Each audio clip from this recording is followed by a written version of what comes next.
How's it going, guys? Oddly unorthodox, back with a different new microphone, hoping the sound is a little bit crisper now. Doing this in between streaming over on Twitch. I have put a post up with my Twitch on there. I'd appreciate any sort of support I could get going on over there. Just follows, stuff like that. Or even tune in, get some content, while I'm playing, ask questions, ask for specific builds. The all sorts. I like to crack on with players here. I like to meet new people that like the same hobby. Because at the end of the day, we're all big fans of Warhammer. So, we are playing against a Chaos Dwarf, a Warriors of Chaos, and some Dark Elves. I am a Chaos Dwarf. I have an ally that's a Chaos Dwarf, and we've got Slaanesh as an ally as well. And you can sort of get a gist of the armies that we've brought to bear as soon as we load in. Let me show you. As you can see here, I went for a bit of an elite force, more so than normally. You can see that we've gone 3 squads of Infernal Guard, 3 squads of Chaos Dwarf Blunderbusses, one of them being... oh, none of the upgraded one, they're all just the normal ones. I've got a Death Shrieker rocket launcher that side, a Death Shrieker rocket launcher that side, and my Lord is Drazoth on his bull. As you can see, flying bull, flying tauren, whatever you want to call it. So you can see that going forwards, I do hope the sound quality is improved as well. Now that I'm using this microphone, I do hope so anyway. First thing we want to do is probably, it fires at the Orc Labourers first, but obviously we don't see all of this hiding in the trees. So it's just trying to pepper some shots, but putting them into Orc Labourers is not really what I want. So we're going to go form a line because I know they're sneaking through the bushes. I know they're trying to come around the side, and I know I can't see the other Chaos Dwarf army. So that, in my head, means that we're probably looking at a sort of in the trees play. You can see here that we are, at this point, our Slaanesh army is just being a little bit annoying, as Slaanesh does, with loads of cavalry and Nakari as well, I believe. Quite a cool little Slaanesh force, if you ask me. You can see that he's got some cavalry there, some cavalry back here, and he's just sort of running backwards and forwards, trying to be a little bit annoying, or be as annoying as possible. So we know the Dark Riders have gone hiding. They took a little bit of a beating. Obviously, we still can't see what's coming through the bushes yet, so we're just putting our ammunition into hitting the Chaos Warriors, chip away some HP. It gets to this point here where you can see everything's moving, that our ally just left. So now it is pretty much 2 of us and a bot versus 3 people. Still think we can win this. We're not out of it in the slightest. They're all on a move around now. And then I see here what it is that's moving through the bushes. You can see that I spot the Infernal Ironsworn, and I can see what their play is. So we put our cannons on there, and we do use the ability that we get. Has he got it on here, or is it just... well, it's an army ability which allows you to use like dwarven cannons in like an artillery style barrage type effect. And I'm pretty sure you see it coming down in a minute. Just to tickle a few of these Infernal Ironsworn. He's max ranked, by the way. He has, there you go, you can see it coming down there. And we do manage to injure quite a few of them with that, so very happy with that. We do have a load of Harpies coming in. And I mean like a load of them. The Regents of Known ones and then 2 backup squads. So we do try and pull back our lines a little bit because we know that's to shut down our cannons. So I'm going to try my hardest to cover them. We send my Lord in to attack them.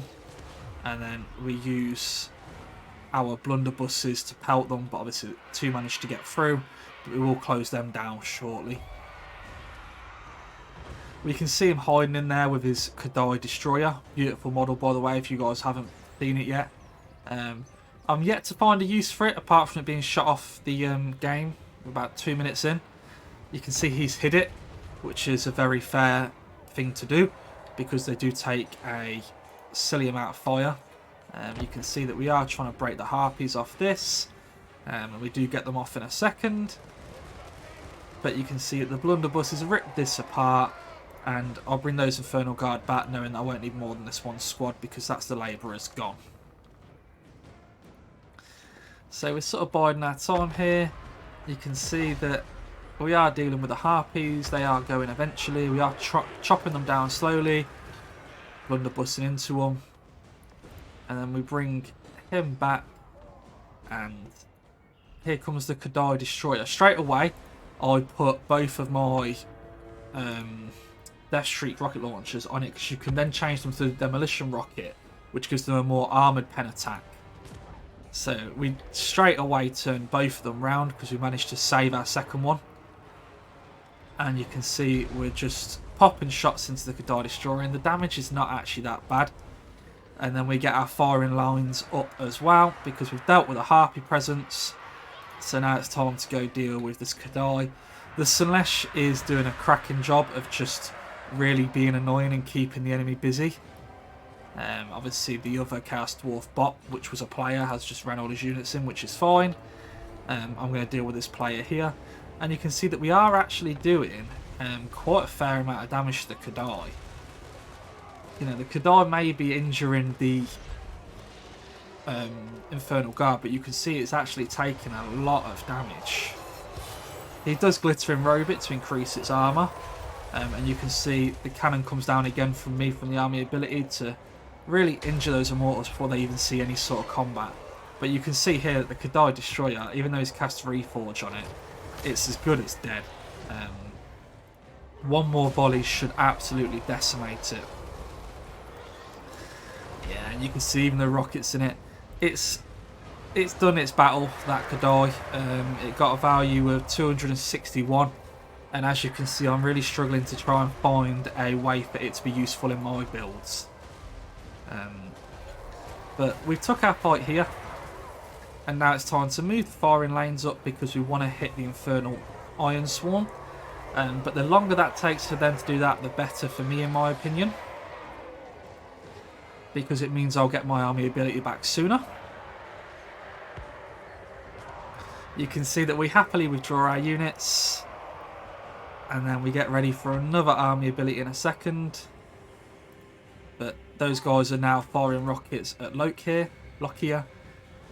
And there you go, we get another cast there. Reading them again. Beastly leadership on them. Now I don't want to group up too much, because they do have a Demon Smith Sorcerer of Metal. And I don't really want to get final transmutationed. So we bring our Lord back over, because I got him to chase off some Harpies, so we bring him back. He was just securing the lines for our other Death Shriek.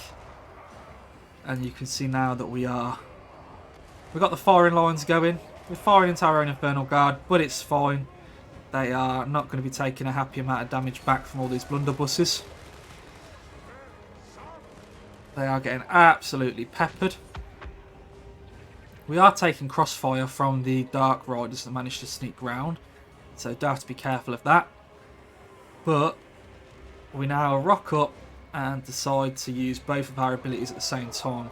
Great ammunition usage from the last of their ranged attacks, but you can see here we absolutely decimate them.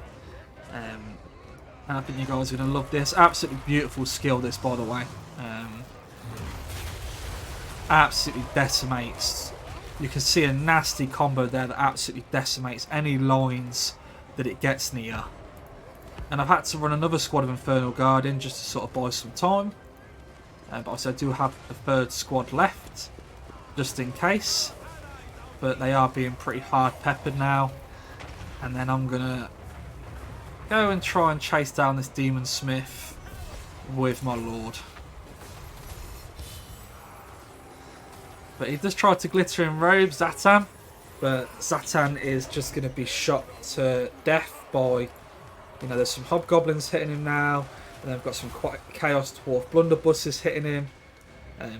We do get a final transmutation cast upon us, but if I'm honest, this would have been better if he'd caught a bunch of my squads with it. I think he would have got a bit more value from it. You know, at this point, Zatan's absolutely done. The Glittering Road's going to run out soon. And then that's not going to be too pretty for him either. So we just absolutely pummel him. Oof. And then you can see that we are chasing off the Demon Smith. We did debuff him to drop his leadership to break him. But I think he'll... Because we've got this weird attack going on for some reason. Not really sure what's going on there. But I don't know. I can't even explain that. But we retreat to then bring the Infernal Guard in. You know, we've still got some Infernal Guard here as well. Because at this point, Zatan's pretty much dead. There's not much he can do. Save hide behind his shield because he's getting absolutely peppered. You can see there another grueling volley straight into him. And he's pretty much broken. We're even going to send the Death Streaker rocket launcher in to ram him. So it's got ammunition left, so it might as well run some people down. Over here, we're going to get Final Transmutationed again, I believe. Yep. Which we're fine. We've injured them enough. We're now going to step back to try and help deal with this Chaos Force over here. We turn our Blunderbusses around. And we put an absolutely illegal amount of firepower into that Chaos War Shrine. And we hit them with the army ability again, pulverising their battle lines. We do cast the damage spell on him. Curse of Hashut. And you can see that the War Shrine got broken sheerly just off the amount of firepower that got put into it. Lockheed's not going to have a great time here. We're going to send some Infernal Guard to make sure Zatan doesn't come back. And then we're going to send over here to shoot Lockheed down just to help the cultists deal with him. And there's some Chaos Warriors there as well. But we just sort of want to, you know, help our fellow forces out as much as possible and pick apart the enemy piece by piece. But you can see here that we pretty much broke the back of the enemy there, so more than happy with what happened. So we're going to fast forward a little bit because you can see that Lockheed's been caught there. You know, these guys are being caught by flame spells that I'm using. I'm pretty sure I'll drop another spell on in a second. We shoot the Summoners of Rage down. We get Final Transmutation again. Oh no, was it a Final Transmutation that caught us there? Maybe it was, yeah, but I think because I'm sped up it doesn't last that long. And as you can see at this point, we're pretty much just cleaning up. So we'll fast forward so I don't have to hold you guys here for hostage for 7 years. But if you do want to spend more time with me, feel free to come across to my Twitch. We broke that guy there, and now we break off some individual pieces. We come over here, send all the troops, all the men. You can see that we use our ability on that guy because really don't have anything else to really use it on. And we chase them down. Trying to bring everything up, obviously with Dwarf, so we're quite slow. But Nakari's still very healthy, but still cannon fire. I drop another bombardment there, and you can see that pretty much wins us the game. Let's just double check the values as we always like to on these videos, and then we'll call it there. So we've got 2,500 value on Drashof, which I think he could do a lot better, but obviously he didn't get used to his best ability. There wasn't many fights I could put him in, and he got Final Transmutation a lot. 1,300, 1,000, not bad. The Oathsworn, not the Oathsworn, the Infernal Guard did their job and held that, and the Chaos Dwarf Blunderbusses really carrying. Really good units. I can't express how good those units are. Thank you for watching, guys. It's been oddly unorthodox. I'll catch you on the next one.